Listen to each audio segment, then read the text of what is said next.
Baik penonton yang ada di YouTube maupun di Facebook ya, coba sunset bisa datang kapan saja. Hati-hati ya kan.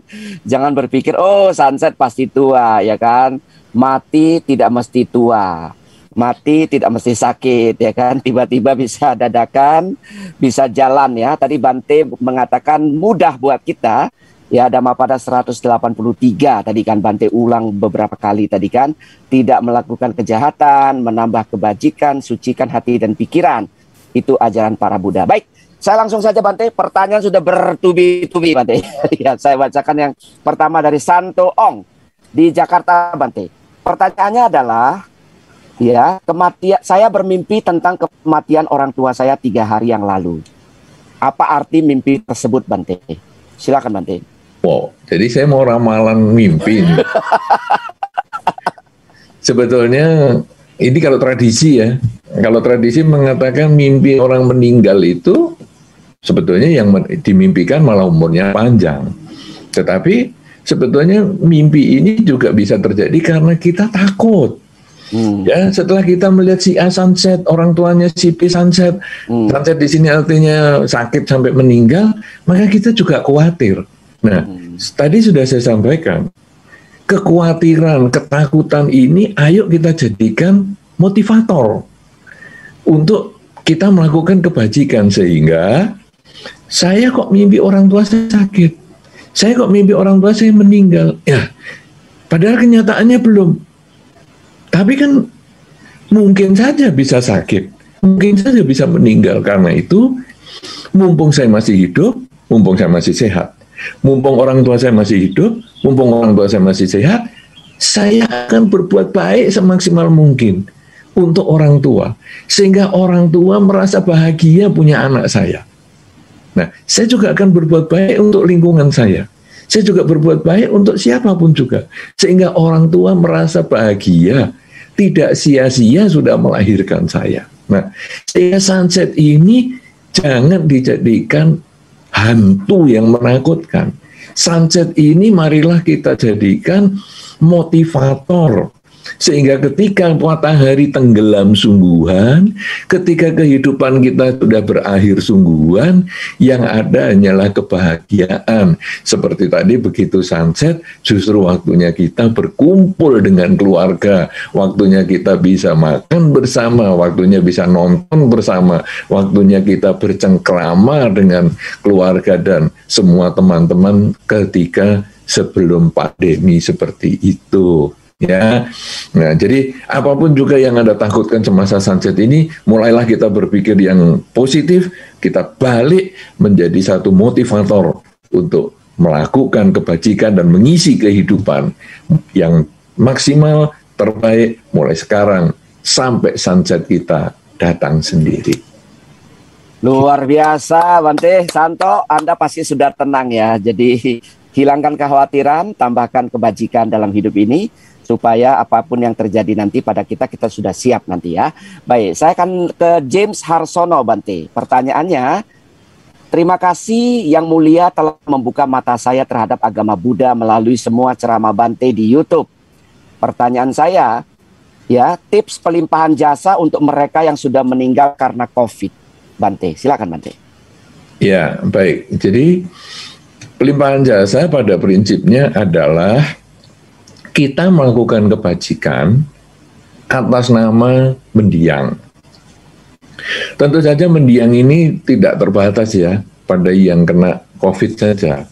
Mendiang yang sakit karena usia sudah lanjut, mendiang yang mungkin meninggal secara ya mendadak, mungkin serangan jantung, mendiang yang mungkin meninggal karena kecelakaan, mendiang yang mungkin masih dalam kandungan dan lain sebagainya. Pokoknya siapapun yang sudah meninggal, kita di dalam Dharma bisa melakukan pelimpahan jasa kepada mereka. Nah, maksudnya begini, ketika seseorang berbuat baik, sebetulnya di dalam hukum karma, saya yang melakukan kebaikan, pasti saya juga yang memetik buah kebahagiaan. Karena hukum karmanya adalah mereka yang menabur kebajikan akan memperoleh kebahagiaan.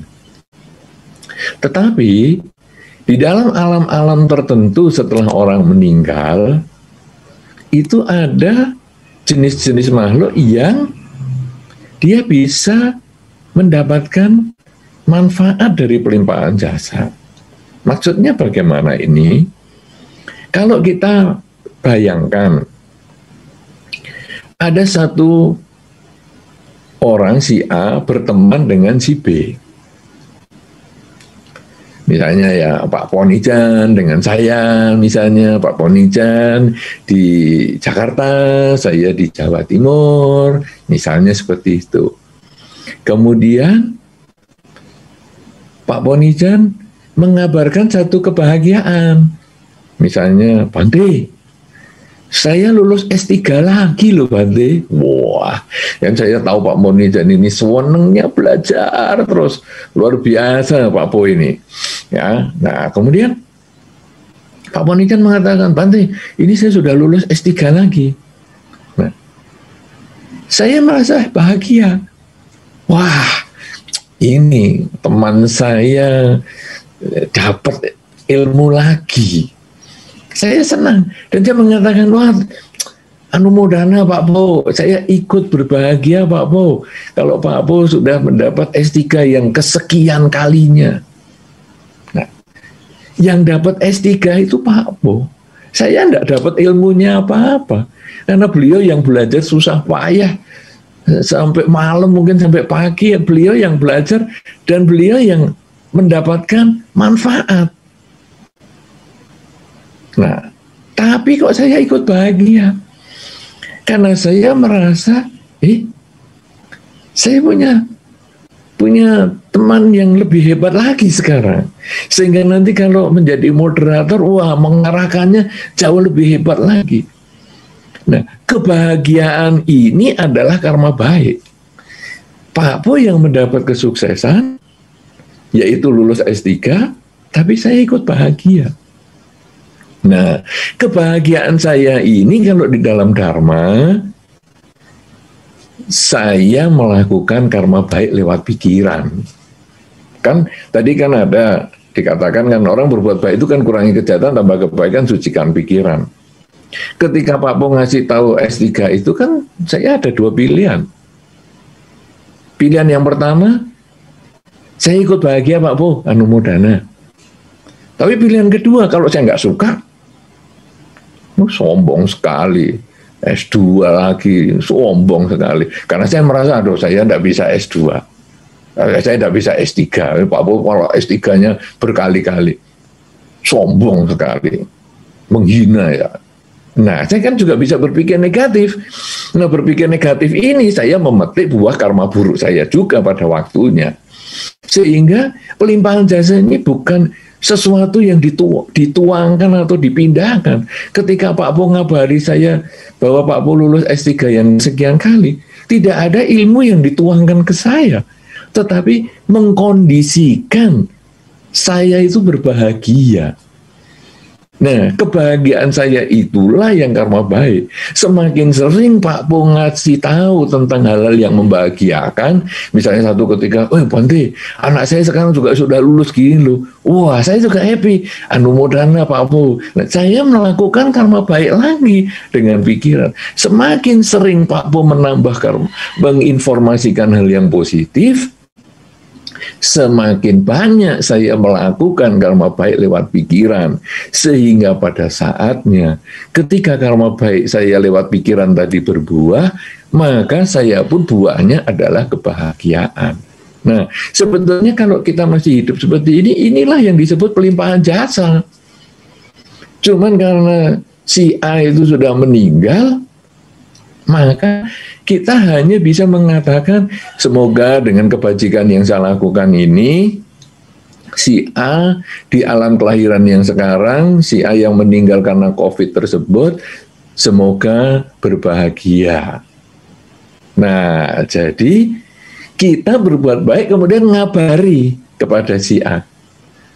Semoga ini loh saya berbuat baik atas nama kamu, semoga kamu bahagia. Saya tetap yang memetik buah karma baik itu. Tapi si A, seperti tadi saya dapat kabar dari Pak Po tadi, si A itu merasa bahagia, keluarga saya masih ingat ya, teman saya masih ingat ya sama saya, masih mau berbuat baik untuk saya ya, atau itu siapa nggak kenal, tapi kok dia ya berbuat baik ya untuk saya. Nah, dia bahagia. Dan dia bahagia ini, kita mengkondisikan dia menanam karma baik lewat pikiran dia di kehidupan yang sekarang. Dan semakin sering kita melakukan pelimpahan jasa, semakin banyak dia menanam karma baik lewat pikiran dia. Dan akhirnya ketika karma baiknya mencukupi, dia akan terlahir kembali di alam yang lebih baik. Nah, itulah analoginya ya. Jadi ketika kita masih hidup kan analoginya gampang sekali. Pak Po ngabari sesuatu yang bahagia, misalnya Pak Po ulang tahun, mungkin Pak Po anaknya lulus, Pak Po S3-nya nambah lagi, dan saya ikut berbahagia. Itu pola kita waktu hidup, dan itu wajar sekali. Dan Anda biasa melakukan di kehidupan sehari-hari. Dan ini juga ternyata kepada mendiang kita bisa. Ya, kita berbuat baik atas nama mendiang, artinya mengkondisikan mendiang berpikir baik di alam kelahiran yang sekarang. Bahkan itu musuh kita pun kita bisa doakan. Jadi, wah, si A ini musuh saya meninggal karena COVID. Kita jangan malah bersyukur, ya rasain lu, karena memusuhi saya, jangan. Ya kita doakan dia juga. Jadi semoga dengan kebajikan yang saya lakukan, si A walaupun dulu semasa hidupnya adalah musuhku, semoga si A juga berbahagia di alam kelahiran yang sekarang. Nah, kalau si A musuh kita itu kemudian memahami pemikiran kita ini, dia, ternyata orang itu yang dulu musuh kok setelah saya meninggal juga mendoakan ya, dan dia bahagia, maka kita juga membantu dia mengkondisikan punya pikiran yang baik untuk melahirkan dia di alam kelahiran juga yang lebih baik juga. Ya, begitu jawabannya. Ada baiknya kalau pertanyaan ditulis kotanya ya, atau iya, asalnya. benar. Saya baru mau supaya sampaikan, kita tahu ini acara diikuti sampai mana saja. Betul, Bante. Baik, terima kasih. Luar biasa penonton yang ada di YouTube dan di Facebook ya. Jawaban Bante, analoginya luar biasa. Bukan karena analoginya tentang saya, bukan. Tetapi analoginya pas, ya kan? Kita bisa merasakan kebahagiaan orang lain walaupun kita sebetulnya tidak mendapatkan apa-apa dari itu yang tadi Bante katakan. Karena kita adalah pewaris karma kita masing-masing ya Bante ya. Baik, sekali lagi kami ingatkan kepada penonton yang ada di YouTube maupun di Facebook ya. Tuliskan kota Anda di mana, supaya kami tahu ini ditonton di mana saja, karena sudah hampir 700 orang Bante menonton di YouTube ya. Luar biasa. Tadi saya sekilas melihat ada yang dari Amerika, dari California, dari Berkeley, dari beberapa kota, dari Jepang yang belum saya lihat ya. Biasanya selalu ada Bante. Iya. Baik teman-teman yang akan menyusul, tolong diketikkan nama kotanya ya. Saya akan baca pertanyaan berikutnya Bante. Penjelasan rinci mohon diberikan untuk begini Bante. Saat manusia atau makhluk hidup lain meninggal dunia, yang meninggalkan jenazah sesungguhnya disebut apa? Apakah winyana atau kesadaran? Pertanyaan dari Juniardi Jota Cito. Silakan Bante. Ya, jadi yang kalau ada proses orang meninggal ini sebetulnya istilah sangat teknis ya. Anda kalau mau nyocokkan istilah-istilah ini sebetulnya yang paling baik adalah baca buku. Karena kita ini kan tanya jawab lebih bersifat umum, diikuti juga oleh banyak orang yang belum tentu juga dia Buddhis, ataupun kalau Buddhis belum tentu memahami istilah-istilah di dalam Buddhis.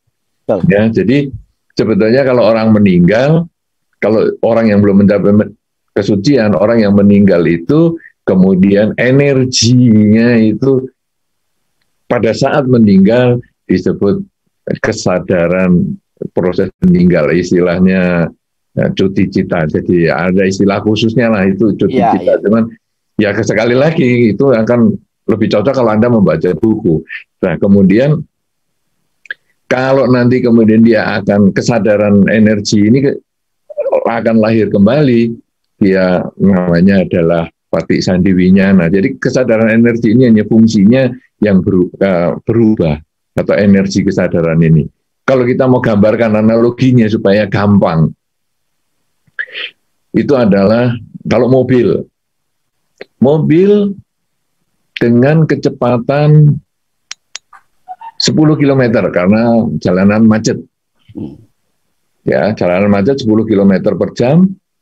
Kemudian di depannya ini kan macet juga tuh. Jadi kan 10 km per jam, pelan-pelan. Di depan ngerem mendadak. Nah, kita juga ngerem mendadak. Karena kan 10 km per jam, ngerem, cik, langsung berhenti. Tidak ada problem. Karena 10 km per jam. Apalagi 5 km per jam. Apalagi 3 km per jam. Ya, itu kan jalanan kan macet sekali. Tetapi kalau di jalan tol, 80 km per jam, direm, itu energinya, dorongannya tadi masih ada. Sehingga begitu direm, logikanya direm itu kan rodanya berhenti. Roda berhenti, logikanya kan mesti berhenti. Tapi karena 80 km per jam, walaupun rodanya berhenti, mobil ini masih terdorong terus. Sehingga bekasnya di aspal itu kan ada, hitam itu. Ya.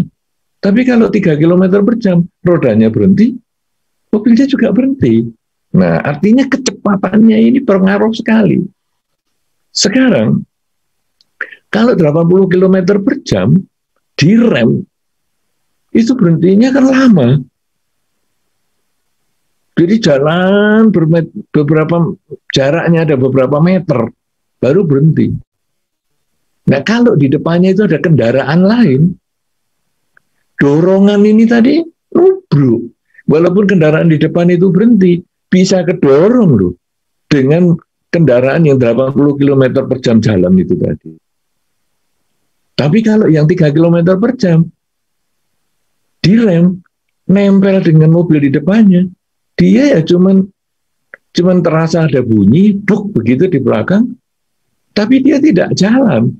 Nah, itu sebetulnya proses kelahiran kembali semacam itu. Orang yang keinginannya banyak, ketamaannya banyak, ya itu seperti mobil yang kecepatannya tinggi, 80 km per jam, 100 km per jam, 200 km per jam. Terus meninggal. Nah, ini dorongan yang demikian kuat ini direm. Meninggal kan fisiknya meninggal. Tapi kan energinya, dorongan ini kan masih kuat. Nah, kemudian di depannya adalah bahan untuk badan kita lahir kembali. Yaitu kalau sebagai manusia, pertemuan sel telur dengan sperma.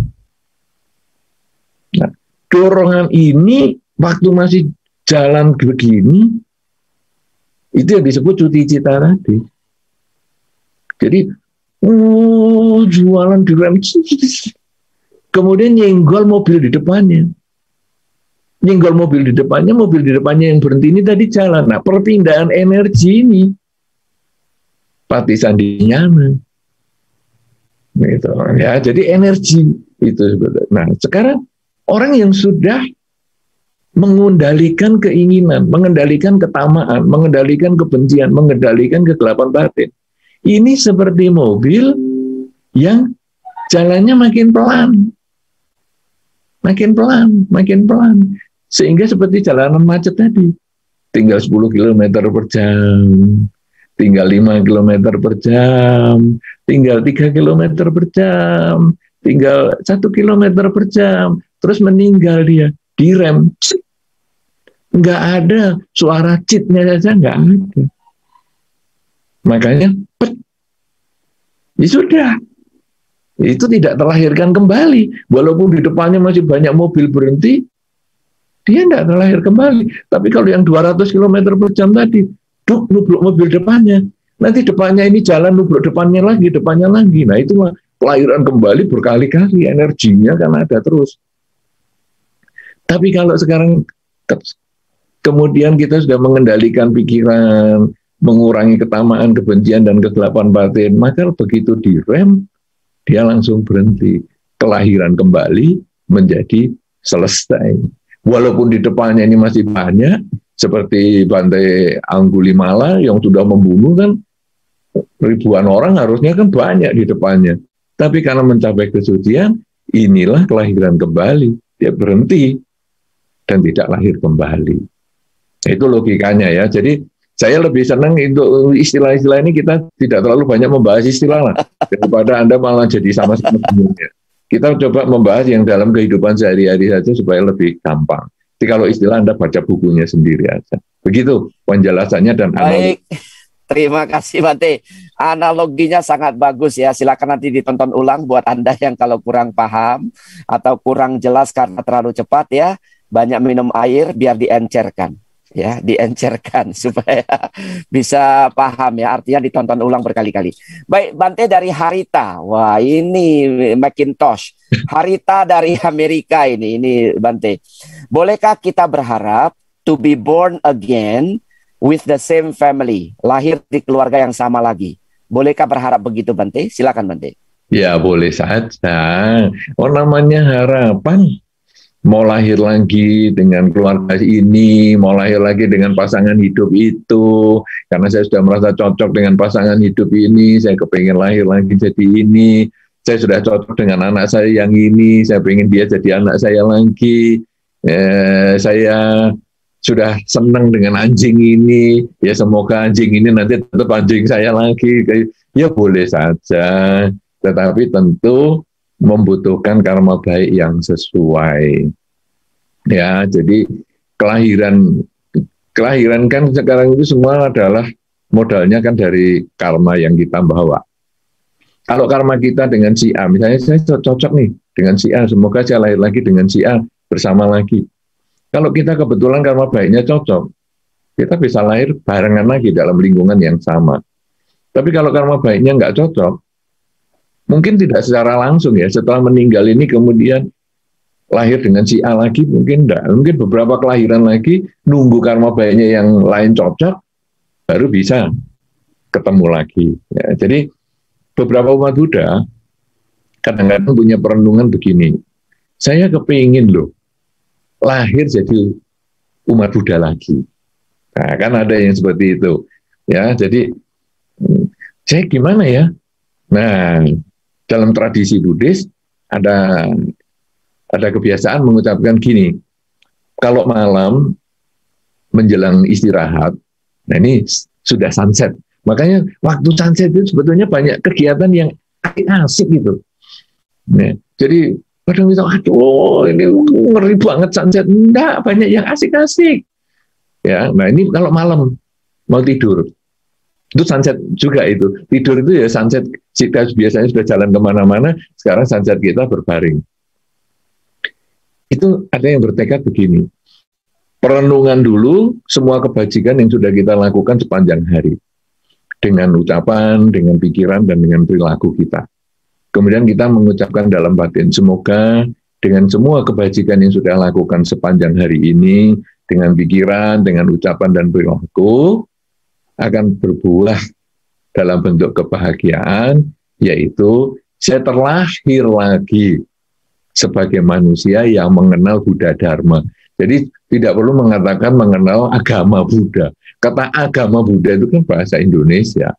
Ya, kita mengenal Buddha Dharma. Sehingga di mana saja kita lahir, pokoknya di situ pas ada Buddha Dharma. Sehingga mungkin nanti sejak kecil kita sudah lahir di keluarga Buddhis. Atau kalaupun karena karma-karma kita yang lain, mungkin kita pokoknya di kehidupan itu kita kenal Dharma, mungkin setelah 10 tahun, atau mungkin umurnya 20 tahun, atau mungkin umurnya sudah 30 tahun, tergantung karma kita, pokoknya kita kenal Dharma di kehidupan itu. Nah, jadi itu dalam tradisi Buddhis sering dilakukan seperti itu. Tiap malam menjelang sunset kita, sebelum tidur, mengucapkan, semoga dengan kebaikan yang saya lakukan melalui pikiran, ucapan, dan perilaku, akan membuahkan karma baik, yaitu lahir kembali dengan mengenal Buddha Dharma. Nah, bisa mengenal, mempraktekkan Buddha Dharma, silahkan. Nah, itu tinggal diganti rumusnya. Semoga dengan kebajikan yang saya lakukan sepanjang hari ini dengan pikiran, ucapan, dan perilaku akan membuahkan kelahiran kembali bersama si A sebagai keluarga saya, atau bersama si A, si B, si C, si D sebagai keluarga saya, dengan si A, si B, si D, si D sebagai keluarga saya. Kalau Anda banyak sekali yang Anda sukai, kan disebutkan nanti sampai pagi Anda nyebutkan namanya sendiri sampai supaya lahir kembali bersama-sama, silakan, tidak apa-apa. Anda ucapkan tekad itu sehingga satu ketika karma baiknya mencukupi, Anda akan ketemu dia di dalam salah satu kelahiran berikut. Gitu. Oke. Baik, Madam Harita sudah dijawab dengan sangat bagus oleh Bante ya. Silakan lakukan langkah-langkah yang Bante usulkan tadi kalau Anda ingin lahir kembali dengan orang-orang tertentu. Baik, pertanyaan dari Pak Raharjo Sakti, Bante. Mungkin ini bisa dijawab dengan cepat dan singkat barangkali, Bante ya. Iya, kalau kita sudah tahu berbuat baik itu ada hasilnya karma baik, apakah itu masih jadi karma baik, Bante? Ya tetap karma baik lah, karena karma kan niat. Nah, Iya. Anda kemudian berbuat baik kan karena ada niat. Anda berucap yang baik juga karena ada niat. Jadi ya tetap karma baik. Problemnya mungkin yang ditanyakan adalah kalau saya berpamrih bagaimana? Ya, betul, Bante. Ya mungkin jadi gitu istilahnya. Kan ini tadi yang barusan kita jelaskan. Saya sudah berbuat baik sepanjang hari, kemudian malam hari saya bertekad. Semoga dengan kebaikan ini membuahkan kebahagiaan dalam bentuk gini-gini. Ini kan berpamrih. Tidak masalah. Karena manusia pada tingkat awal, ketika ketamaan, kebencian, kegelapan batinnya masih kuat, dia memang masih berpamrih. Itu wajar. Anda suami istri pun juga berpamrih. Sehingga kadang-kadang di dalam pertengkaran suami istri, kadang dia mengatakan, saya ini sudah baik sama kamu seperti itu. Kok kamu balasannya seperti ini loh? Suami istri aja berpamrih. Padahal waktu berjanji dari suami istri kan nggak pakai pamrih-pamrihan. Tapi kenyataan gitu. Sama anak juga sama. Kamu ya sudah saya besarkan, sudah saya sekolahkan, susah-susah. Apa balasanmu kepada orang tua? Loh, ya berpamrih. Karena memang manusia itu ketika ketamaan, kebencian, kegelapan batinnya masih kuat, pamrihnya masih ada. Tapi nanti semakin dia meningkat pemahaman dharmanya, memahami tentang hukum karma, bahwa ketika saya melakukan sesuatu buahnya pasti akan kembali pada diri sendiri, maka dia akan melakukan perbuatan itu sebagaimana adanya. Jadi sudah tidak pakai pamrih lagi. Lebih meningkat lagi karena ketamaan, kebencian, kegelapan batinnya sudah tidak ada lagi, yang disebut mencapai kesucian, maka apapun yang dia lakukan sudah tidak lagi berpamrih, karena apapun juga yang dia lakukan sudah bukan karma lagi. Kalau dalam pengertian dharma disebut kiriya. Sehingga Sang Buddha ketika mencapai kesucian, para murid Sang Buddha yang sudah mencapai kesucian, ketika dia melakukan sesuatu kebajikan, sudah tidak bisa disebut kebajikan atau karma baik lagi, tapi sudah disebut kiriya. Sehingga Sang Buddha menolong si A, si B, memberikan ceramah kepada sekian banyak orang, sudah bukan karma baik lagi, karena beliau sudah jalani kiriya, itu namanya. Ya, ketika ketamaan, kebencian, kegelapan batinnya sudah lenyap. Jadi Anda yang berpamrih itu wajar untuk tingkat awal, tidak disalahkan, tidak salah. Makanya kalau dalam permohonan sila untuk umat, misalnya pada waktu upacara baktian misalnya, kan para biku setelah memberikan sila mengatakan, silena sugating yanti, silena boga sampada, silena niputing yanti, silena sugating yanti. Ya kalau kamu jalankan sila, kamu bisa dapat surga. Itu kan pamrih. Silena boga sampada. Kalau kamu jalankan sila, kan hidupmu di dunia kecukupan. Itu juga pamrih. Tapi juga ada silena niputing yanti, menjalankan sila bisa mencapai nibbana, mencapai kesucian. Berarti itu yang sudah tidak berpamrih. Jadi ketika Anda berpamrih hidup di dunia bahagia, mati masuk surga, itu wajar. Dan akhirnya nanti pada satu masa kita bisa tidak terlahirkan kembali seperti mobil yang direm karena kecepatannya sudah rendah, atau malah dia sudah tidak perlu ngerem karena memang sudah tidak ada kecepatan, dia sudah nol jalannya. Iya, Nah, betul itu. sekali. Luar biasa ya. By the way, Bante kok tahu ya suami istri punya pamrih Bante ya? Ucapannya persis Nah, Bante. ini karena banyak yang cerita Pak Po. Banyak yang cerita, saya ngomel tuh sama istri saya baik sama dia. Masa dia itu sejahat itu? Oh gitu. Iya, iya, iya. Tapi umat Karena, pamer sama begitu ya gak ada loh Pak Po. oh iya, Umat pamer sama begitu. Dia ngomong gini, Bu Ante ini loh, sudah saya kasih makan, masih aja saya panggil untuk bantu doa nggak mau. Loh, kamu makan saya ini dikiranya saya kucing apa ya? Jadi kalau setiap saat bisa dilus-elus, ini nanti saya kasih makan, tidak ada gunanya nih saya panggil nggak mau. Loh. Kamu ngasih makan seorang biku adalah kamu berdana untuk sangga, untuk pembabaran dhamma kemana-mana. Tapi seandainya kita karma baiknya tidak mencukupi untuk membacakan doa ke rumah dia, kan jangan terus dikatakan percuma dong saya ngasih makan bantenya. Wow. Itu iya. ya ada. Ya kita diam aja lah, namanya orang cuma dikasih makan. Sudahlah. Nah, ini kepada seluruh umat Buddha khususnya ya. Jadi yang berdana makanan kepada para biku. Tadi sudah disampaikan bahwa berdana bukan berarti bantenya terus bisa diminta-mintain macam-macam gitu ya. Bukan dipelihara. Nah, Bukan peliharaannya. karena kita berdana makanan itu tujuannya apa? Supaya bantenya punya energi untuk meneruskan ajaran-ajaran mulia ini ke berbagai macam tempat dan pelosok. Gitu loh ya. Jadi jangan disuruh-suruh kalau bahasa sehari-harinya Bante. Jangan jadikan kucing atau bahasa kasarnya jadi anjing, bisa disuruh, ayo ambilkan bola ini, ayo ambilkan itu. Bukan. Itu. Ini penonton banyak yang ketawa di YouTube ini Bante. Mendengar ini ya. Kalau itu Oke. pengalaman itu Pak Po. Kalau yang Iya, suami istri tadi saya hanya mendengar. karena yang praktisi saya Bante ya. Iya. Bante pengamat ya, karena umat cerita ke Bante. Tetapi yang konteks tadi Bante diminta oleh umat, terus dikata-katain seperti itu ya mungkin langsung ya Bante ya. Langsung. Iya. Langsung. Aduh. Semoga Kiranya saya kucingnya atau anjingnya ini. Aduh. Nah, semoga setelah ini Bante semakin banyak umat yang tersadarkan ya Bante ya. Iya. Baik, ini ya mohon maaf kepada penonton ya, saya membacakan yang terlalu teknis tidak saya bacakan ya. Karena ini umum ya, yang menonton ini kan semua orang ya kan. Jadi supaya manfaatnya juga banyak ya kan, tentang apakah kita siap menghadapi masa nanti gitu ya. Are you ready to face the sunset? Supaya manfaatnya lebih luas, begitu ya. Jadi mohon maaf apabila pertanyaannya saya lompat-lompat ya, saya akan bertanya yang sesuai saja, begitu. Baik, iya. Pertanyaan dari Handi J, Bante. Sehubungan kita tidak tahu kapan tibanya sunset, kita berjaga-jaga bila waktunya segera tiba. Bagaimana persiapan instan terbaik yang bisa kita lakukan? Wah, ini nanya persiapan instan, Bante. Silakan Bante. Kiranya mie instan atau apa itu? Ya, tadi saya sudah sampaikan. Sunset memang kita tidak pernah tahu, tapi justru itu kita jadikan motivator. Setiap saat kita harus siap setiap saat. Bagaimana kita harus siap setiap saat? Minimal kita menjaga pikiran lah. Karena ucapan kita berawal dari pikiran. Perilaku kita berasal dari pikiran. Karena itu pikiran kita harus diisi yang positif.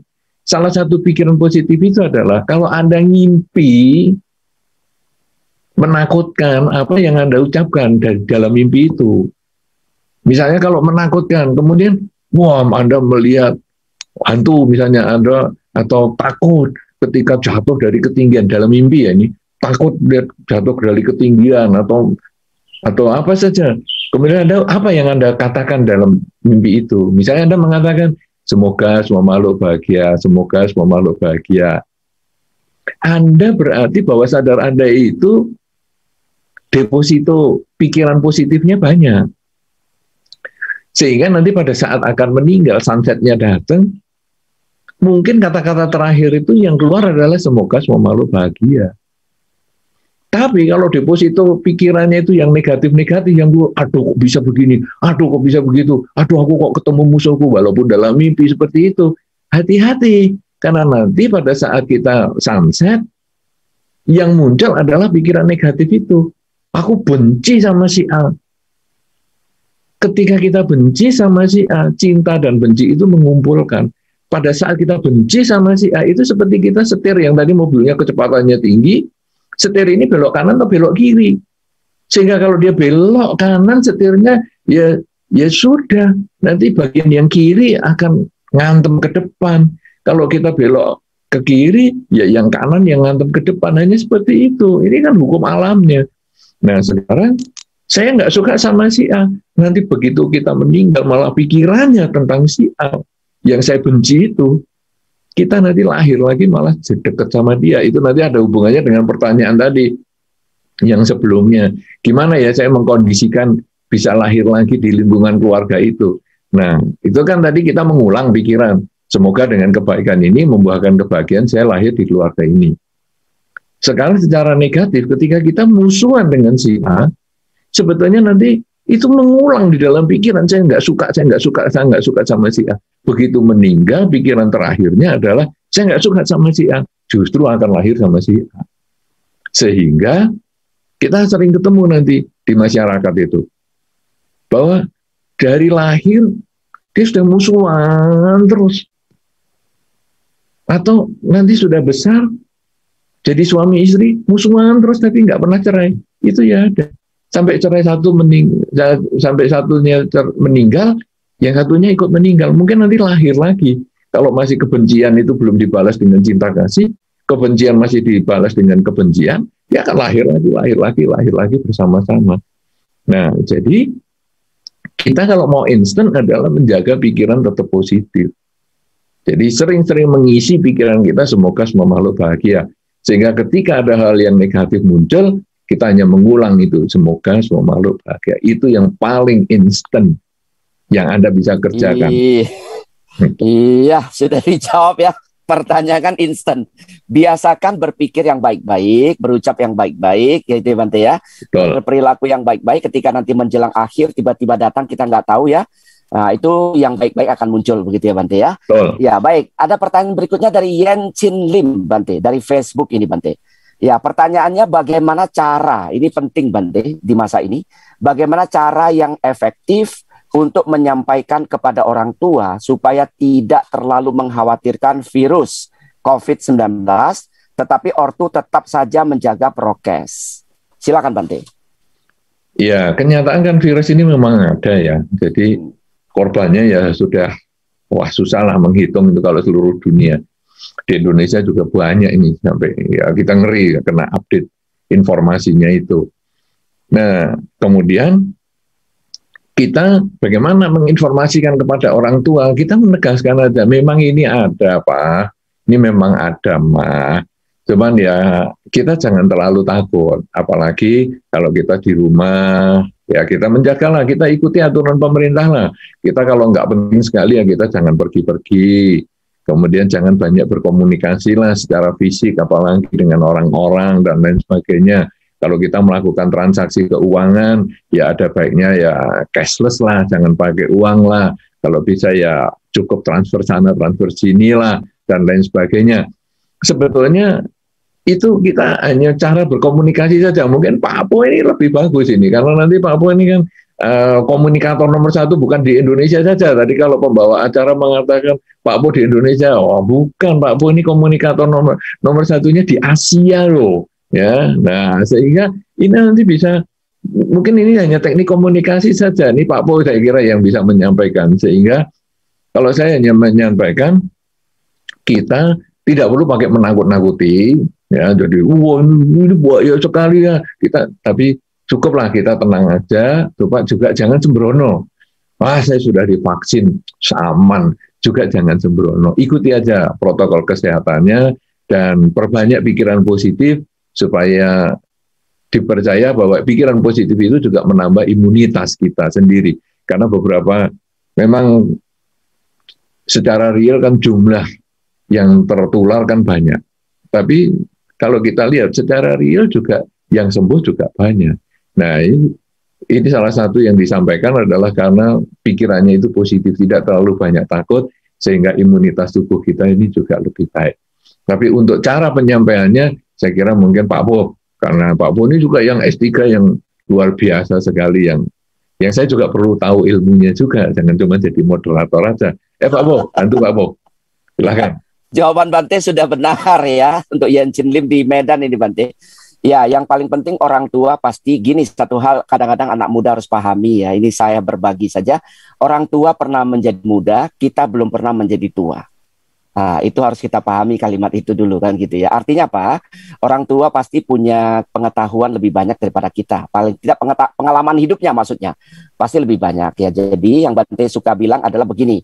Orang tua jangan kita kasih vonis, tapi kita tanya, menurut mama kalau begini bagaimana? Nah, kalau mama merasa ini bahaya ya sudah ma. Ya mama jaga prokes gitu. Jadi melalui pertanyaan, bukan melalui pernyataan. Ini yang Bante sampaikan berkali-kali, saya kagum. Bante sudah memenuhi ilmu komunikasi yang luar biasa. Orang itu kadang-kadang tersinggung karena kita berikan pernyataan. Mama ini ya, sudah tua, nggak tahu, nggak ngerti, dablek, nggak mau denger lagi. Orang tua mana yang mau digituin? Pasti nggak ada kan? Tapi kalau kita tanya, ya Bante Utamo menyampaikan di beberapa kesempatan gitu kan, Mama, di luar itu kan COVID ada. Mama lihat kan, betul nggak, Ma? Iya, ya sudah. Jadi mamanya yang mengonfirmasi sebetulnya kejadian itu. Nah, dengan cara begini, pertama kita tidak terkesan menggurui, kedua orang tua juga diorangkan gitu loh. Diorangtuakan juga sekalian gitu ya. Baik, cukup ya. Ini forumnya Bante ini. Saya akan baca pertanyaan berikutnya Bante. Ini pertanyaan bagus nih Bante dari Hidayat Firdaus dari YouTube.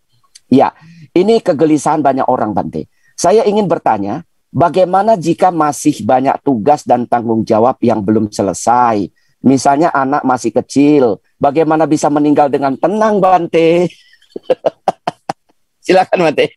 Iya, sebetulnya kalau kita lihat tugas itu nggak pernah selesai. Ya, selalu tugas itu ada.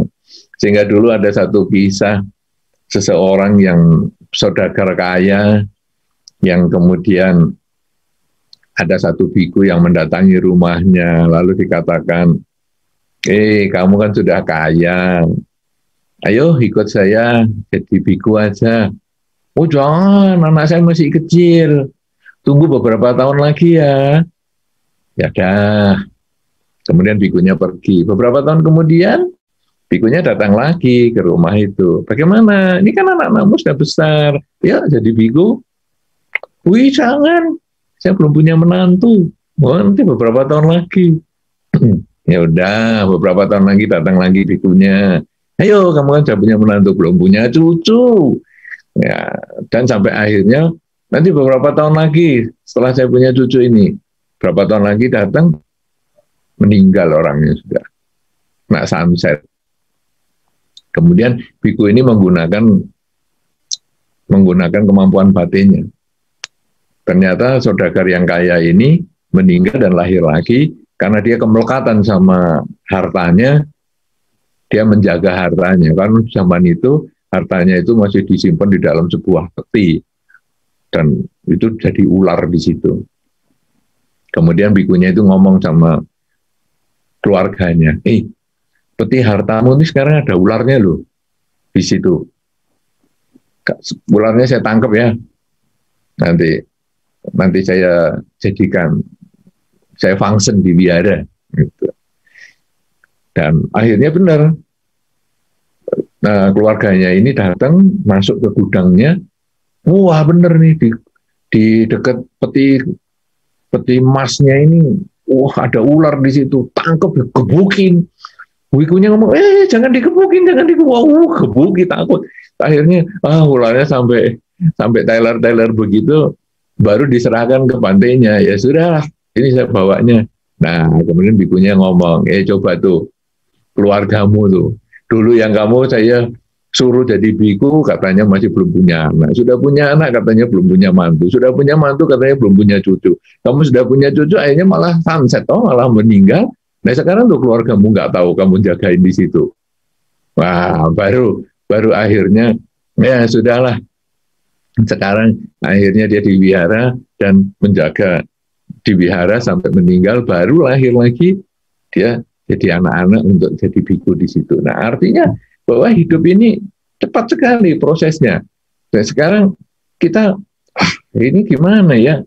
Kita mau meninggal, kita nggak tahu nih gimana, tugas kita masih banyak dan lain sebagainya. Yang penting Anda melakukan yang terbaik saat ini. Karena kita tidak akan pernah tahu tugasnya itu selesai. Sama dengan Anda mengatakan, saya mau meninggal kalau uangnya sudah cukup. Uang cukup itu sampai kapan? Coba Anda renungkan.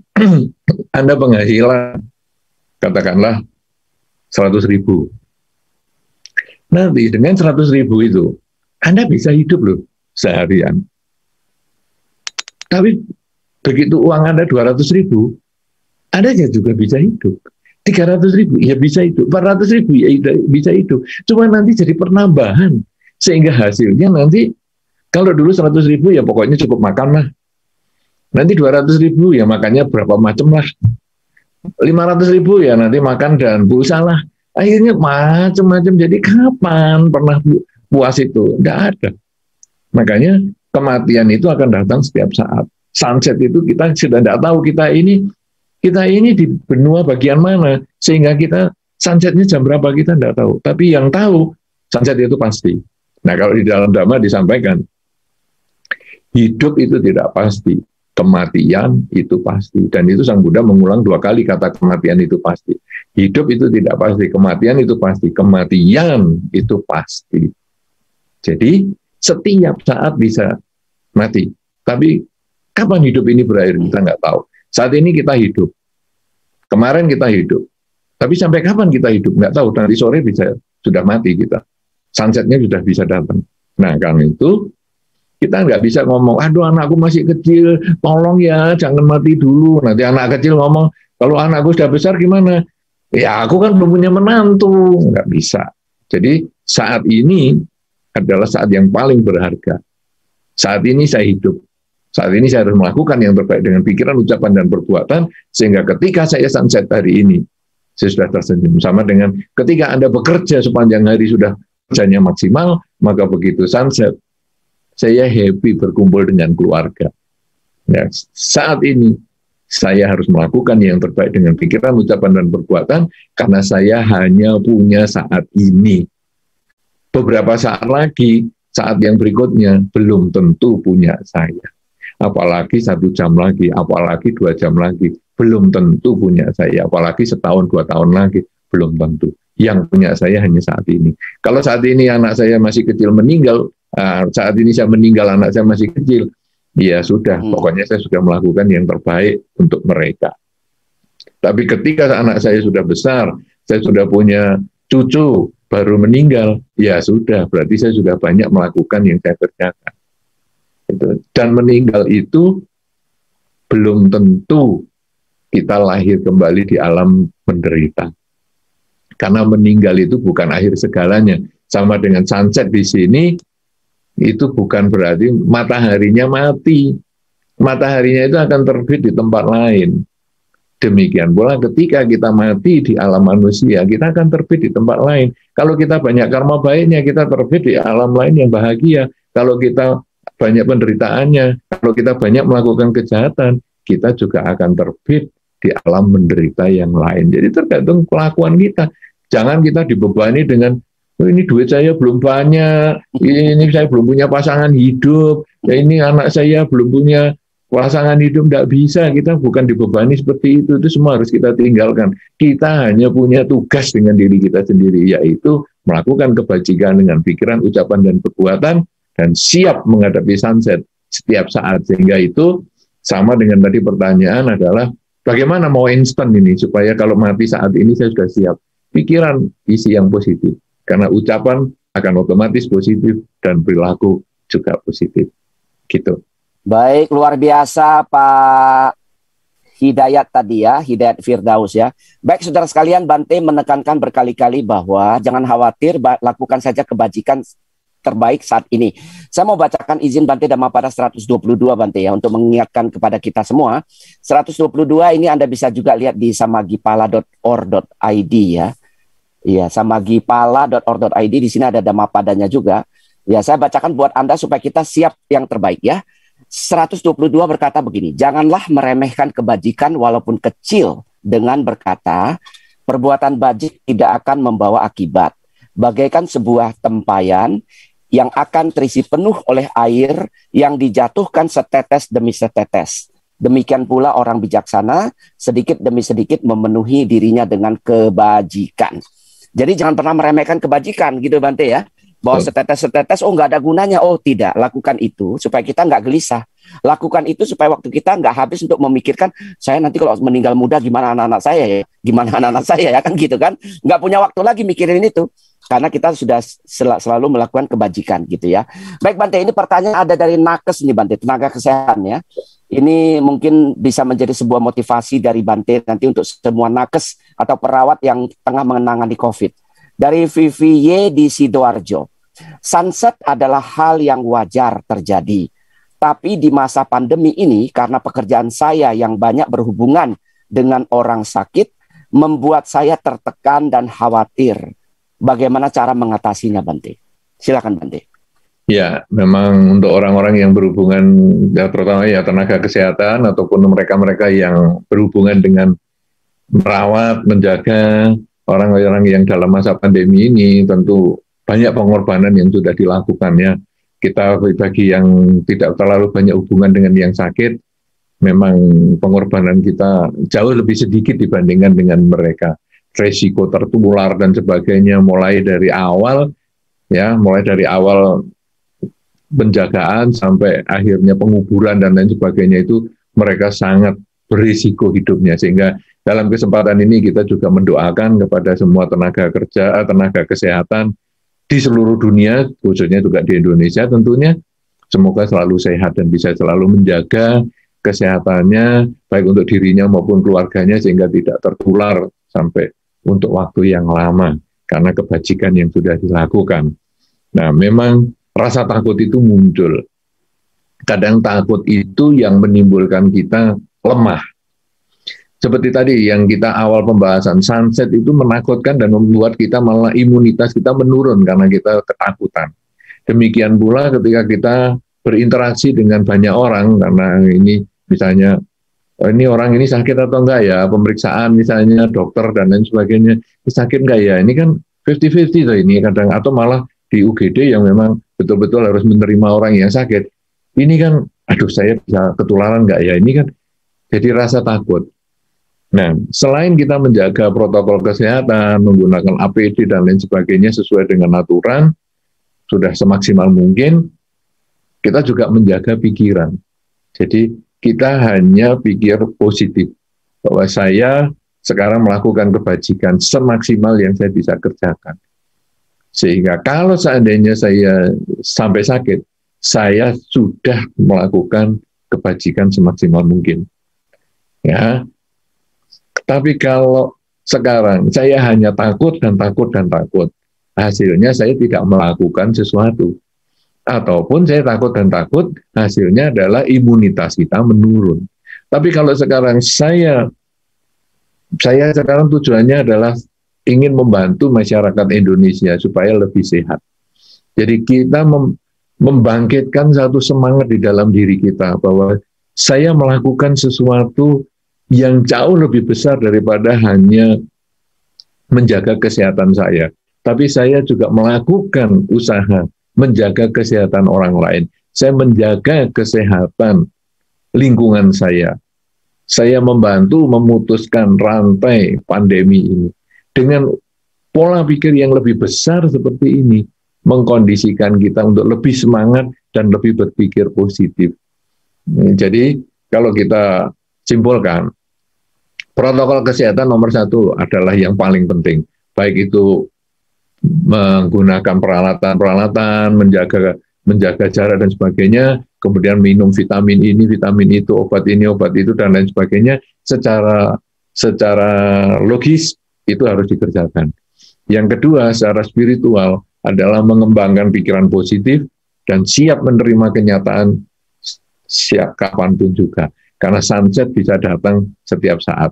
Ya, bahkan banyak tenaga kerja juga, tenaga kesehatan terutama yang juga terpapar dan bahkan ada yang sudah meninggal dan lain sebagainya, tentu itu sangat memprihatinkan. Tetapi ini kan memang sakit itu kan bisa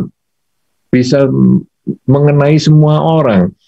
Semua orang bisa sakit, semua orang bisa tua, semua orang bisa mati, siapapun juga itu. Nah, cuman ketika kita bergerak di bidang kesehatan, risikonya kita memang lebih besar, karena itu kita harus menjaga diri juga lebih baik, dan menjaga pikiran positif itu yang juga jauh lebih baik lagi.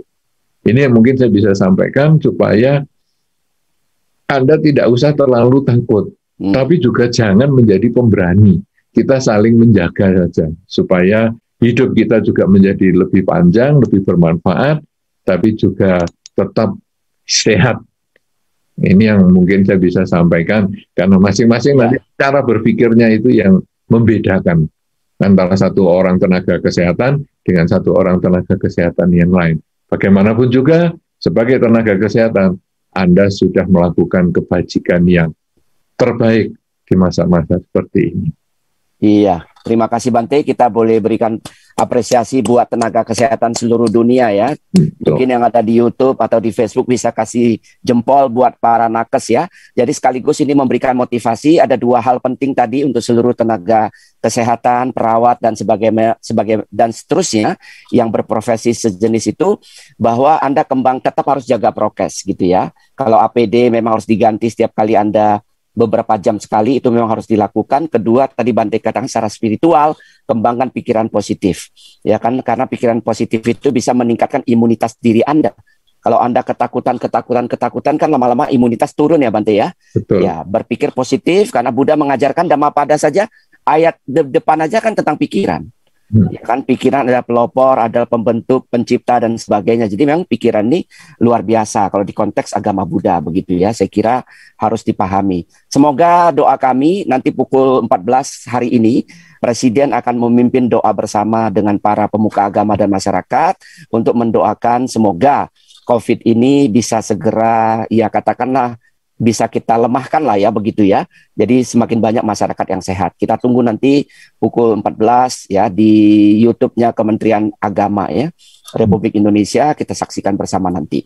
Baik Bante, saya akan lanjutkan pertanyaan dari Australia Bante. Wah, Amerika tadi sudah. Sekarang kita ke Australia dari Siskatan. Siskatan bertanya begini Bante. Ya, papa temanku meninggal bunuh diri beberapa tahun yang lalu. Mereka beda keyakinan. Apakah almarhum papanya bisa menerima pelimpahan jasa yang saya lakukan untuknya? Silakan Bante. Ya, jadi pelimpahan jasa ini berlaku secara universal ya. Kalau tadi saya ambilkan contoh, Pak Ponijan menyampaikan S3 beliau kepada saya.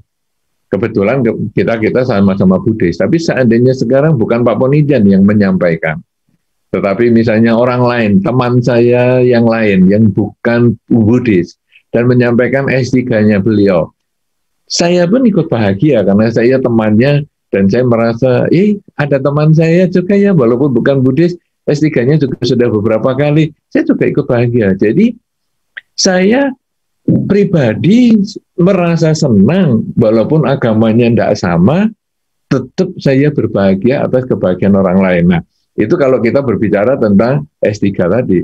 Tapi kalau sekarang kita pergi ke dokter, saya sakit kemudian saya pergi ke dokter. Dokter itu kan tidak perlu saya tanyain, kamu agamanya apa? Kalau agamanya sama, saya biasanya sembuh. Tapi kalau agamanya tidak sama, saya ini sulit loh disembuhkan sama dokter yang agamanya beda. Tidak mungkin. Ya, jadi ketika kita pergi ke dokter, agamanya apapun juga, selama prosedurnya diikuti, dia akan memberikan kesehatan kepada kita. Kita minum obat juga begitu. Ini obatnya produksinya siapa ya? Kalau produksinya Buddhis, ini biasanya saya sembuh. Kalau produksinya bukan Buddhis, pabriknya bukan umat Buddha, saya nggak sembuh. Nggak juga. Jadi sekarang saya mau minum obat karena saya sakit, saya mau minum obat. Obatnya yang produksi ini Buddhis atau bukan Buddhis, nggak masalah. Karena yang penting manfaatnya. Nah, demikian pula di dalam pelimpahan jasa. Pelimpahan jasa, siapapun juga yang meninggal, selama dia terkondisi untuk memahami bahwa saya berbuat baik atas nama dia akan bahagia dan dia akan menimbun karma baik lewat pikirannya. Semakin sering kita melimpahkan jasa kepada dia, semakin sering pula dia melakukan kebajikan lewat pikiran, sehingga agama apapun juga, dia nanti akan menambah karma baik lewat pikiran untuk mencapai kelahiran kembali yang lebih baik di alamnya sana. Iya, baik. Sudah dijawab dengan sangat luar biasa oleh Bante ya. Jadi tidak usah ragu mendoakan orang lain. Toh itu perbuatan positif kok ya. Oke. Pertanyaan berikutnya dari Vancouver, Kanada, Bante. Wah, dari Madam Cheng. Pertanyaannya adalah, selain pikiran positif dan berbuat baik untuk teman-teman yang telah terpapar COVID, apakah ada saran lain agar orangnya tetap tenang, seimbang, dan tidak down dalam menghadapinya? Silakan, Bante. Semua ini kan berawal dari pikiran ya. Jadi juga kita harus tahu bahwa protokol kesehatan harus dilakukan ya. Jadi secara umum protokol kesehatan harus dilakukan. Kemudian mengikuti petunjuk dari pemerintah. Karena pemerintah itu kan melakukan ataupun memberikan petunjuk itu kan sudah belajar duluan ya, dengan kesepakatan dan sebagainya. Ikuti mereka, sudah tidak usah ditentang. Nah, kemudian yang secara pribadi kita menjaga pikiran itu penting sekali, karena sebetulnya ketika pikiran bagus, tentu juga imunitas kita menjadi lebih baik. Dalam banyak kesempatan, beberapa orang yang bermeditasi, sakit-sakit tertentu itu bisa tersembuhkan dengan meditasi. Nah, ini sebagai bukti bahwa pikiran ini sangat baik hasilnya untuk kesehatan kita. Nah, tentu saja kalau Anda mau minum vitamin dan sebagainya, ya tentu boleh. Kemudian kalau Anda dengan pikiran yang positif, Anda lalu mengucapkan kata-kata yang positif, Anda juga melakukan tindakan-tindakan yang positif, itu sebetulnya Anda menambah karma baik. Karena menambah karma baik, maka karma baik ini akan mengkondisikan Anda memperoleh kebahagiaan. Dalam situasi pandemi ini, kebahagiaan yang kita harapkan adalah kita bisa melewati masa pandemi ini dengan sehat, ya, dengan baik, dengan sukses, sehingga ketika pandemi selesai, kita tetap bisa berkarya seperti sebelum kita pandemi. Ini yang kita harus siapkan. Jadi pikiran positif ini dasar, karena kalau tadi dikatakan oleh Pak Ponijan, di dalam Dhammapada kan sudah disampaikan di ayat yang pertama sekalipun adalah bahwa pikiran ini pelopor segalanya. Suka dan duka dari pikiran. Jadi kalau kita mulai dari pikiran positif, maka ucapan dan perilaku pun menjadi positif. Dan itulah kebajikan yang mendorong kita untuk mencapai kesehatan berdasarkan protokol kesehatan dan keputusan peraturan pemerintah. Iya, jadi jelas ya, semua kembali ke pikiran ya. Pertanyaan dari Madam tadi dari Vancouver tadi ya. Jadi pikiran. Jadi tidak ada yang bisa menolong kita, orang tua, ayah ibu tidak bisa menolong kita, mengangkat derajat kita untuk bisa hidup bahagia kecuali pikiran kita. Dhammapada ayat 43 sudah menyatakan itu. Jadi sudah jelas itu. Baik, saya sampai pertanyaan berikutnya lagi, Bante. Iya, tadi ada pertanyaan yang agak-agak unik ini, Bante, agak kocak juga nih, dari Nurjani Chandra dan Yusuf di Jakarta. Pertanyaannya gini, kalau kita teledor dalam prokes, tapi karma buruk kita belum berbuah, apakah kita bisa kena sunset, Bante? Silakan, Bante. Ya, kalau karma buruknya belum berbuah, tapi teledor itu kita mengkondisikan karma buruk berbuah. Jadi ibaratnya kita sehat-sehat gini lah. Kita sehat-sehat, kemudian kita naik kendaraan, tutup mata. Kita meyakini, wah saya kan karma baiknya kuat sekali, saya tidak pernah sakit. Sekarang coba nyetir kendaraan pakai tutup mata. Itu mengkondisikan karma buruk kita berbuah. Karena bagaimanapun juga manusia itu punya timbunan karma baik dan karma buruk. Kita menjaga kesehatan dan lain sebagainya itu supaya jangan sampai karma buruk ini berbuah. Kita kalau bisa yang ada itu adalah karma baik yang berbuah. Ketika Anda mengabaikan prokes, sebetulnya Anda sudah mengkondisikan karma buruk Anda berbuah, walaupun Anda percaya diri karma buruknya tidak ada atau malah tidak banyak atau apa, itu sangat berisiko.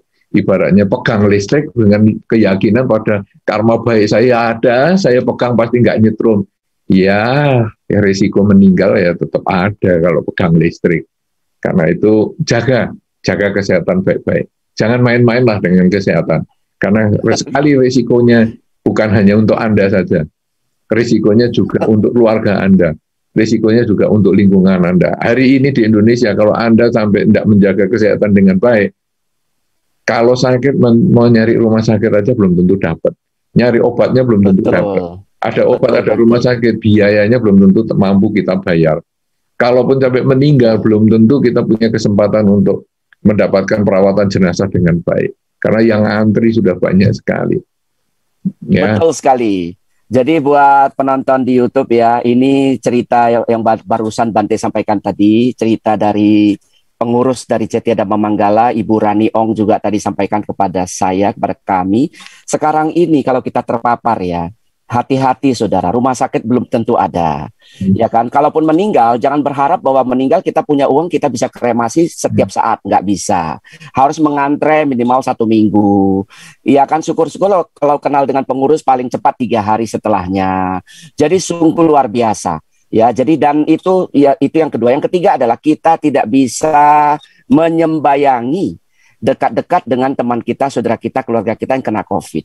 Nah, ini pertanyaan masih sama dengan apa yang saya sampaikan di kalimat terakhir nih, Bante. Dari Cecilia Lee dari USA, dari Amerika. Pertanyaannya begini, Bante. Ya, soal yang tadi saya sampaikan. Saya hampir tiap hari mimpi papa yang sudah wafat. Saya memang masih menyesal tidak bisa di sisi papa sebelum papa beberapa bulan lalu wafat karena COVID. Dan kondisi saya di Amerika.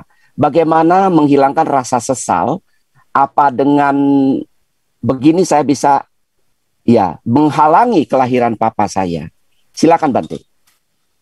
kalau di dalam Dhamma sebetulnya orang meninggal sudah lahir lagi langsung ya. Jadi mau keluarganya ngapain juga nggak mau pusing. Cuman kita yang masih hidup ini sebaiknya ya ketika Anda bersedih dengan orang yang meninggal itu ya wajar saja. Makanya ada namanya masa berkabung.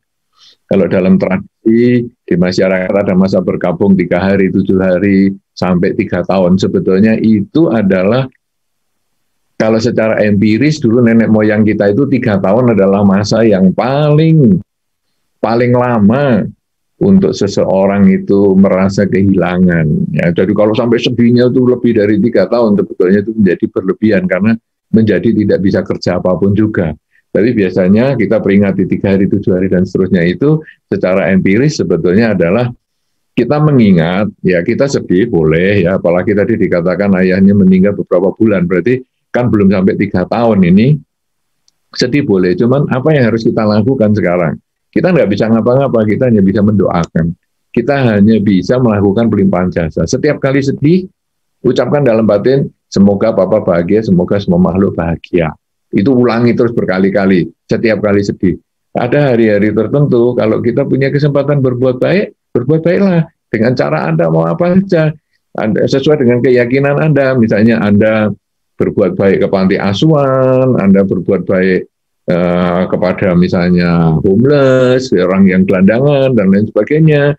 Kemudian Anda mengucapkan semoga dengan kebaikan yang saya lakukan ini, ayah saya memperoleh kebahagiaan di kelahiran yang sekarang. Jadi, jangan kesedihan, jangan perasaan-perasaan negatif itu membuat kita terpuruk. Ya, tema kita sunset ini kan sebetulnya dari awal kita sudah bahas, jangan kita jadikan hal yang jelek ini membuat kita terpuruk. Jadikanlah justru kita balik.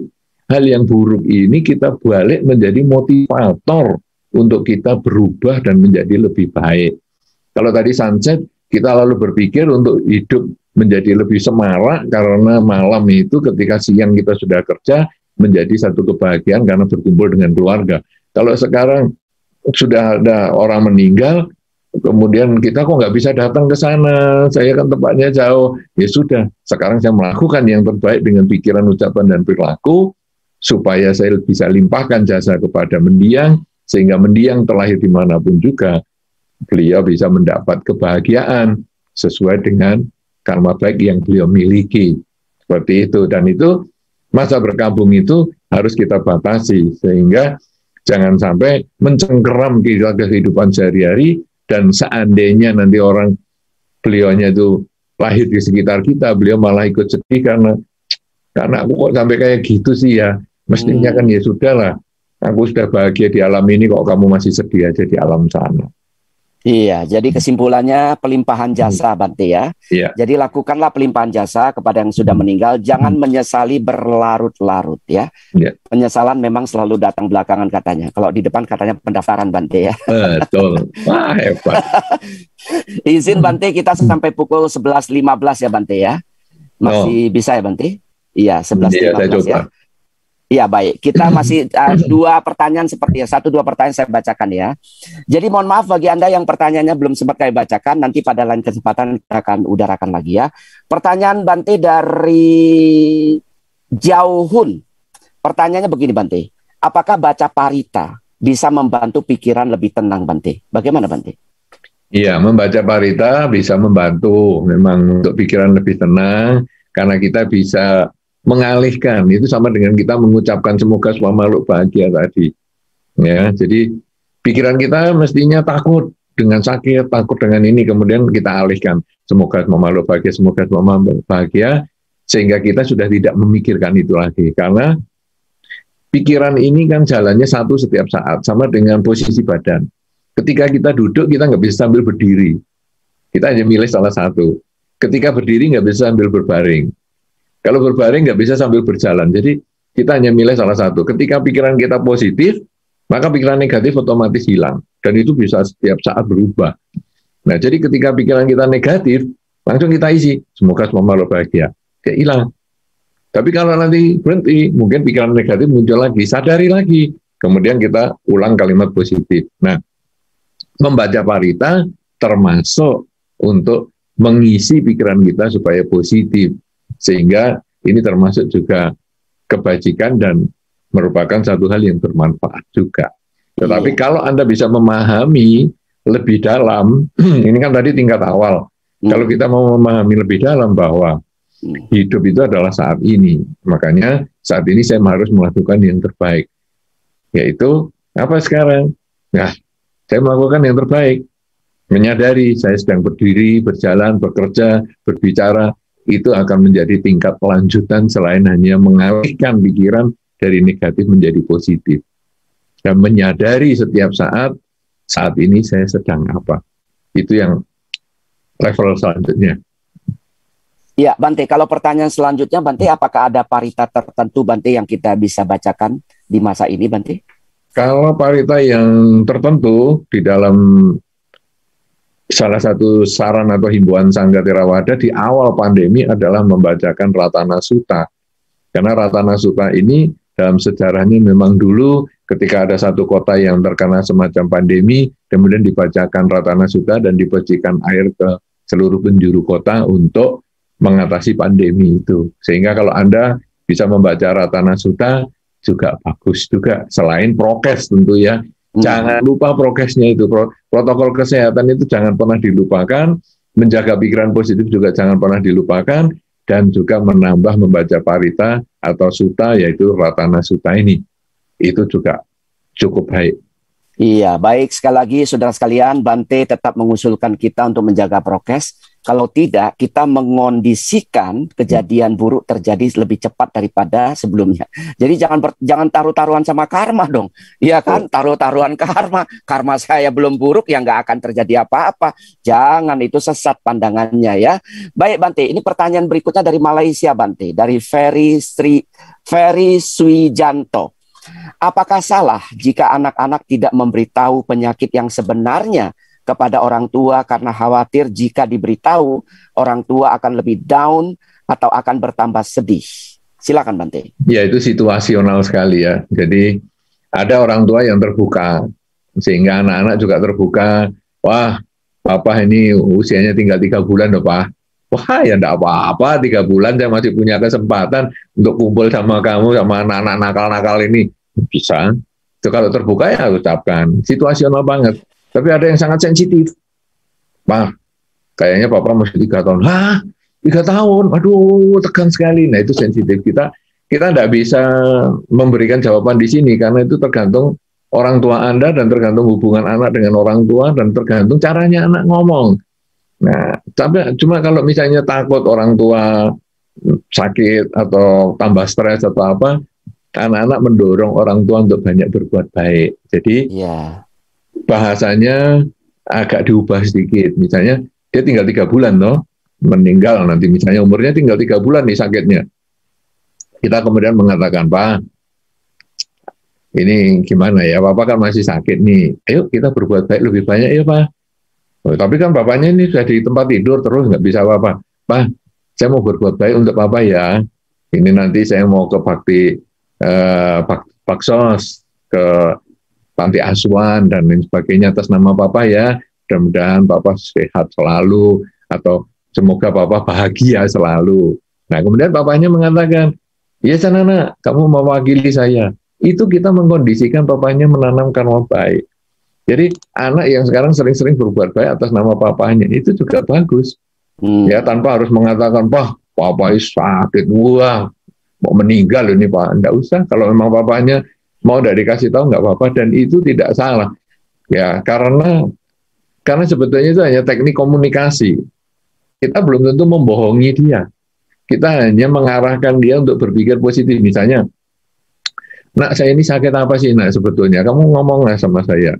Sudahlah Pak, nggak usah kita ngomongi sakit. No, namanya dokter kan kadang bisa mungkin diagnosanya beda lah sama yang kita harapkan. Jadi yang penting kita itu ngisi kebaikan aja Pak. Ya, itu. Nanti dokter ini masih ngomong itu, dokter itu ngomong itu, ya sudahlah Pak. Kita pokoknya isi aja semua kebaikan Pak. Gitu. Jadi kita bisa ngarahkan, kita nggak bohong. Gitu. Terus misalnya, nah aku ini umurnya masih panjang dan nah, sudahlah Mas, yang penting itu bukan panjang usianya, tapi yang penting adalah mengisi hidup ini semaksimal mungkin. Panjang kalau nggak bermanfaat untuk apa? Kita ngisi kehidupan ini ya. Sekarang Bapak saya bantu ya untuk berbuat baik ke baksos dan lain sebagainya. Bisa, itu teknis sekali. Tiap orang beda, tiap rumah tangga beda, tiap orang tua dan anak hubungannya juga beda. Sehingga reaksinya untuk kita ngomong juga tidak sama. Tapi pada prinsipnya tidak salah kalau Anda tidak menipu aja. Jadi ubah kalimatnya itu supaya tidak nipu. Betul sekali, luar biasa. Langsung keluar Dhammapada, walaupun hidup 100 tahun, kalau tidak berbuat baik, tidak berguna, nggak ada manfaatnya ya. Dhammapada 110 sampai seterusnya. Boleh dibaca ya. Pertanyaan terakhir Bante, ini pertanyaan banyak sekali, mohon maaf hampir semua ini. Ya kan, dari Susanti Dewi, Khodiat di Tulung Agung. Bagaimana penjelasan menurut agama Buddha, apakah adanya kematian yang berbarengan ini di masa pandemi ini karena karma kolektif Bante, karma bersama? Bagaimana Bante? Pertanyaan sejenis banyak seperti ini. Silakan. Ya, memang. Ini sebetulnya kalau dulu sebelum pandemi ada kecelakaan pesawat, kecelakaan kereta api, kecelakaan sarana transportasi massal itu. Itu sebetulnya adalah karena karma kelompok sebetulnya, ya, yang bersamaan matang. Jadi kalau dulu misalnya pesawat atau kapal, ada orang yang terlambat boarding misalnya, kemudian ditinggal. Wah, ada yang ngomel-ngomel. Tapi akhirnya satu pesawat jatuh, hilang, atau meninggal semua. Nah, kemudian orang tanya, ini gimana ya? Yang satu pesawat ini apakah karma kelompok? Betul, karma yang sejenis yang berkumpul dan dia matang bareng. Cuman itu hanya karma yang bertemu di satu titik yang sama, yang istilahnya ada persilangan lah. Di titik yang sama, misalnya dia naik kendaraan massal itu tadi, kendaraan umum itu. Tapi dia berawal dari mana? Berbeda-beda tiap orang. Kemudian nanti setelah meninggal ini dia lahir di mana? Juga berbeda-beda. Kalau dia karma baiknya banyak, dia lahir di alam bahagia. Kalau dia karma buruknya banyak, dia lahir di alam kurang bahagia, dan seterusnya. Demikian pula sekarang di dalam masa pandemi, ini adalah kematian massal ini. Ya, kalau tadi dikatakan Pak Poh, memang kenyataan kita sudah lihat. Dulu di India yang ngantri untuk dikremasi itu kan banyak sekali. Dan sekarang yang ambulan menunggu untuk dimakamkan itu, ya banyak sekali. Kemudian yang tadi dikatakan Pak Poh kremasi itu. Orang meninggal di kota A, sudah jadwal kremasinya di kota A ini sudah penuh, sampai pergi ke kota B, kota C, kota D, kota-kota sekitarnya penuh semua. Jadi ini memang benar-benar ini karma kelompok. Nah sekarang, makanya kalau tadi dikatakan Pak Po, jangan main-main dengan prokes dan lain-lain. Kita mau uji karma dan lain-lain. Ini sudah bukan waktunya untuk seperti itu. Kita harus jaga baik-baik. Karena nanti menyusahkan semua orang. Nah, jadi ini sebetulnya adalah karma yang sejenis. Sehingga hasilnya sekarang kita masuk dalam situasi yang sama. Kemudian kalau sama-sama sakit, nah tapi ada sakit yang tidak terasa. Ada satu pengalaman tuh, satu umat. Ketika mau divaksin, ternyata dia sudah kebal. Ternyata dia dulu sudah pernah kena COVID, tapi sembuh. Dia sendiri tidak merasa sakit. Nah ini kan ada karmanya yang lain lagi. Tapi sudah kebal ya tetap divaksin juga. Nah jadi ini sekarang si A meninggal, si B meninggal karena COVID yang sama. Tapi si A bisa lahir di alam bahagia. Karena si A ini sudah hidupnya selalu banyak mengisi kebaikan atau pikiran terakhirnya dia berbaik. Kemudian si B, dia lahir di alam menderita. Tapi matinya juga sama. Karena COVID juga. Si C, si D, si E juga begitu juga. Jadi meninggalnya di titik yang sama. Yaitu punya karma buruk yang bersamaan. Tapi setelah itu kemana? Masing-masing juga tergantung karma. Karena itu kita yang masih hidup sebelum sunset ini, kita juga harus mengisi kebaikan. Sehingga kalau seandainya satu ketika kita kena pun, sampai satu ketika kita pun kena sunsetnya pun, ya semoga kita lahir di alam yang lebih baik. Karena selalu mengisi dengan pikiran positif, ucapan baik, dan perilaku yang baik juga.